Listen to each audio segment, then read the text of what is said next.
Welcome back to Development Book Club. Today we're continuing boundaries and we're hopping into the second section of the book. We're going to talk about boundary conflicts today. And specifically, the first half of this section has to do with boundary conflicts with family, friends, spouse, and children. So family, friends, spouse, and children. Each has a full chapter. I'm just going to give you the best parts of it right now. Beginning with the family. So a lot of times people will find themselves in families that they don't really even own themselves. So a way to know this is that if you're in a family where you feel guilty for being who you are or what you do, there's probably a boundary problem somewhere in the family. A couple of other signs. So there's this idea of catching a virus that when you hang out with or even talk or have any interaction with a certain family member, you feel like down, that your energy level goes down after it, probably something going on. Other problem could be the idea of playing second fiddle, which is when one in a relationship where one mate's allegiance is really to their parents still.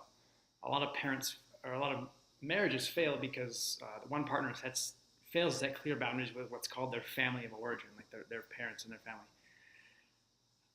Another one comes with finances, where the title here is, "Can I have my allowance, please?" And so like strategic or periodic financial bailouts allow people to not really develop themselves financially and can lead to all kinds of interesting power dynamics of giving and receiving. Triangulation is probably the biggest takeaway from this chapter, and this is the idea that person A has met a person B, person A complains to person C about person B, and then C enjoys A, and they listen to A whenever they want to triangulate with this thing.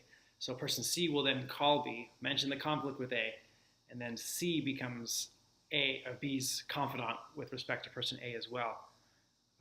And the weird thing is that like the A doesn't really own their anger with person B. Person B deserves to hear what the person that's angry with them says. So it's the key here is always talk to the person that you're upset with, and never say anything about somebody that you wouldn't say if they were there. Is a good indicator. There's also problems with adult siblings can use guilt to say like, "Oh, but I'm your brother," or "I'm your sister. How could you do this or not to help me out with this," or whatever, right? So the responsible adult child is dependent upon by the irresponsible one who avoids growing up and leaving the family of origin. So why do all these crazy things happen in adulthood? And this is the continuation of old boundary problems that if they weren't properly developed, they need to be addressed and given attention and repaired. If they don't need to be, but if they're not, the same patterns will continue. There's a huge breakdown of how to resolve problems with family. So identifying the symptoms, the conflict, what need is actually behind. So this goes back to nonviolent communication. How can we take in the good and get rid of the bad? And then a really cool insight was practicing boundary setting skills. If you're really uncomfortable with that, like that wasn't really developed with you when you were growing up, is to try it with people who are safe. So people that you know are understanding of what's going on, and in consequent situations, then slowly, it's like this is like the proverbial putting your toes in the shallow end of the pool first before jumping into the deep end. Okay, so moving on to with friends, there's 4 kind of basic friend conflicts that exist with boundaries. First one is if there's 2 compliant people, which are the people who can't say no. Really a weird friendship there. So neither one of them does what they really want. They're both dissatisfied with the friendship because they both avoid saying no to keep the other person happy. They politely deny their own boundaries to keep the peace, and what they need to begin setting limits, just like in the last situation, on trivial things. Talk face to face, set boundaries, and move forward. But it's really an odd friendship because no one's getting what they want, and they both just don't want to offend or hurt the other person. Number 2 is if you have one compliant person and one aggressive controller. So the compliant person feels controlled and resentful, of course. The aggressive controller feels good, but they don't really like the nagging from the compliant person. The compliant person actually gives up their own power to control their friend, which is kind of an interesting, subtle, passive dynamic. He controls her by pleasing her. Once he sets limits with the aggressive controller, it's not an attempt to control. It's not an ultimatum to rob her of choices in a healthy situation. So number 3 would be that if you have a compliance and then you have a manipulative controller, which is the more subtle, less aggressive version of a controller.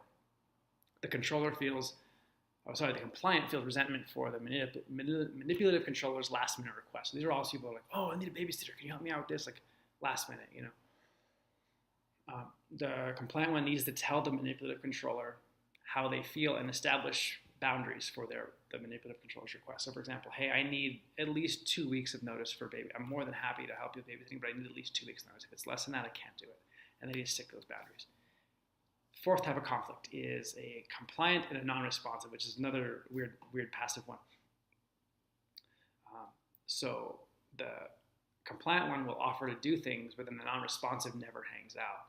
So both of them need to practice setting limits and with supportive friends outside of that relationship.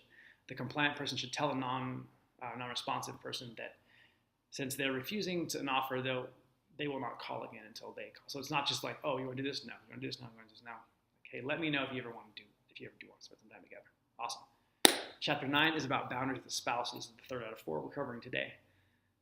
So the weird kind of potential tension here with a spouse, and this is the idea that boundaries foster separateness, and marriage has one of its goals, 2 people becoming one. So the question is how to ride that line in a healthy way. Both parties can maintain their individual identities in a healthy way. The problems arises when one person trespasses on the other person's like sort of personhood and who they are. When they cross a line and try to control like the feelings or the attitudes, behaviors, choices, values of the other person. Again, they go back to nonviolent communication here, where they never say, I feel that, or I feel like, but instead say, I feel sad, or hurt, lonely, or scared. And this vulnerability of addressing an actual feeling as opposed to like an assessment of someone else's behavior, saying you actually feel is the beginning of really establishing intimacy and caring and depth of relationship. Another tip they give here is to address the desires that are behind our emotions, not the behavior. Because again, if we're assessing behavior, this is all from nonviolent communication.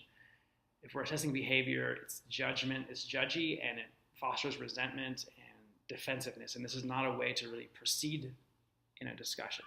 However, if we can get to the desires or needs or wants that are behind the behavior, that's where we can establish vulnerability and connection and move forward in a relationship.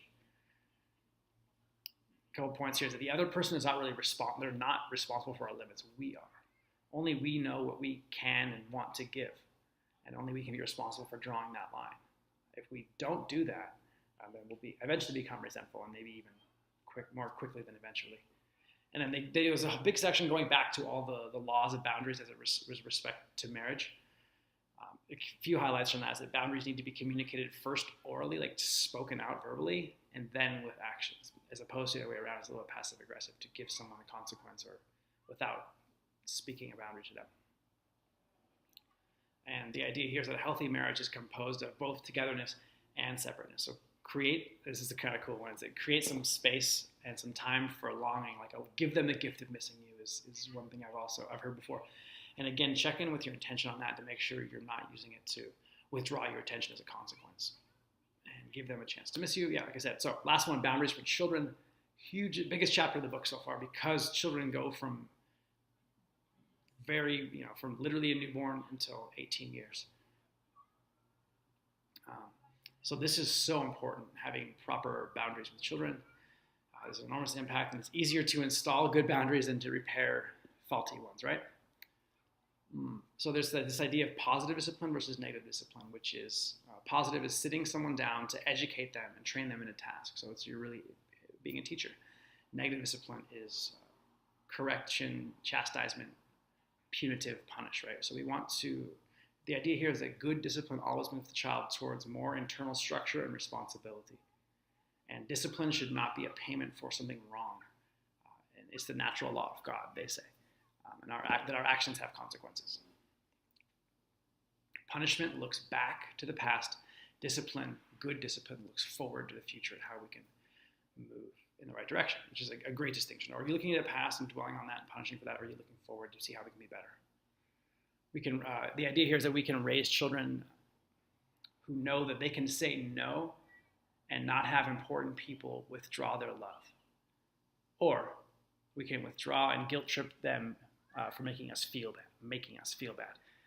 The first person in that situation will grow up to have better boundaries with their peers and be less susceptible to peer pressure. And so this is one of the biggest takeaways of the book so far. We're almost 2/3 done. Is that it's so important to be able to establish boundaries, limits, and consequences and stick to those while not withdrawing love in the sense of children. And that is so huge to ride that line. Another amazing fruit of boundary development in children is their ability to take ownership of and responsibility for their own needs, which is, again, transitioning them to be healthy adults. So we should always allow our kids to talk about their anger, to experience these so-called negative emotions like loss, grief, sadness, without trying to cheer them up or talk them out of these feelings. So allow them to feel them so that they're not sort of stigmatized against them. Encourage them to ask questions and not assume that our words as a parent are God's words, which can be tough for parents, but it will yield good fruit. Ask your kids what they're feeling when they seem isolated or distressed or depressed. Help them to put words on their negative feelings, and don't try to keep things light for a false sense of cooperation and family closeness. Those 4 things right there are so huge. And there's this idea that the boundary needs of children evolve as the children develop, right? So there's the need for self-protection, taking responsibility for one's needs, obviously, as they grow up, having a sense of control and choice, delaying gratification of goals, which is a huge one, obviously, for adults as well, and respecting the limits of others. So again, there's this idea that as a child grows, the appropriateness of boundaries and consequences from the parents should be changing. Obviously, like a 5-month-old should not have the same expectation, and they're not in the same developmental spot as a 13-year-old. So from birth to 5 months, again, the connection with the parent is more important than teaching delayed gratification. Way too early for that kind of stuff. The 5 to 10 month period is where the child begins to crawl and discovers the world outside of mother. This can be very difficult for the mom. So 10 to 18 months, the idea here is setting limits without quenching the child's excitement and interest in the world, because they're still out there being all cool with the world and excited. And we're setting limits, but we're not being bummers. 18 to 36 months, so 1.5 to 3 years. This 3 things we're looking for here is the ability to say no, the child's ability to say no without fearing a loss of love. So important. Again, it keeps being repeated. The ability also to hear no without withdrawing emotionally themselves. And then the idea here, again, is to help the child differentiate between receiving consequences and a loss of love. So 3 to 5 years, sex role development emerges. 6 to 11 years, there's more cognitive focus. So learning task orientation and play and connecting with same-sex peers, learning to delay gratification and being goal-oriented, and how to budget with time. And then we have from 11 years to 18 years, this is really the last phase of childhood. There's sexual maturation, love choices, being able to solidly identify in any surroundings. And this is really preparing for the launch of an adult. And the consequences here for limit crossing should be more aligned to what the child will experience as an adult, the real world, so to speak. So like not really taking away TV time, but letting them fail a class, let's say, if they're not doing their work. All right, that's the video for today. Next time we will continue with boundary conflicts, and we're going to talk about boundaries at work, boundaries with yourself, and of course, because this book, boundaries with God.